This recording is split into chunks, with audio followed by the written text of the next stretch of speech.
Thyroid's another one. That's a big one that I didn't really look into until the last year or so, probably, and started treating, becoming comfortable treating people with thyroid, even with normal blood markers. I mean, to a true trial of thyroid optimization. And I did it to myself. My wife and I started taking NP thyroid probably 6 months ago. And I feel better. I already felt good on cream, but just a little bit better. Like I'm not getting the 2 p.m. slumps anymore, And again, did I need this from a lab standpoint or a mainstream medicine standpoint? No. That's okay though. Like there's nothing wrong with trialing certain things. It's no different than DHE or pregnenolone. When people trial these to say, hey, can I feel a little better when I do? Take them and you feel worse, stop taking it. You don't need it. Same thing with thyroid. If you take it and feel worse and you try different things and you don't take it. We felt better. And I do think in a lot of people, again, it could be this like tissue resistant stuff going on. We're just supplementing with thyroid. And I started low. I started with like 30 milligrams of NP thyroid a day, which is like female dose basically.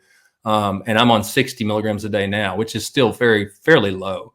But my TSH is less than 1. I mean, all the other markers are quote unquote good. I'm not a big believer in the free T3, free T4 for the same reason of the endocrine process, right? Like you don't need to just base everything off of the blood levels. Go with how you feel.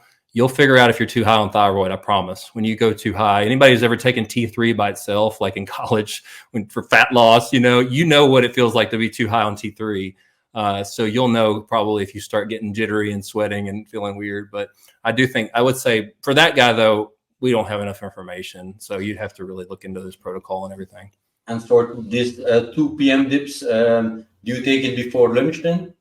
No, I actually take it in the morning, and I take both of them. I take my 2 pills in the morning only. I don't dose it twice a day, and it seems to last long enough for me. And I think Dave Lee has mentioned that too in his group, where people ask twice a day versus once a day. And his experience, same thing. Once a day seems to be fine. But that's, again, trial and error. I did try taking it twice a day at first. I don't like taking pills twice a day. It's hard for me to remember to do it, which is a problem with a lot of people. So I just do my 2 in the morning, and I feel great. So, yeah.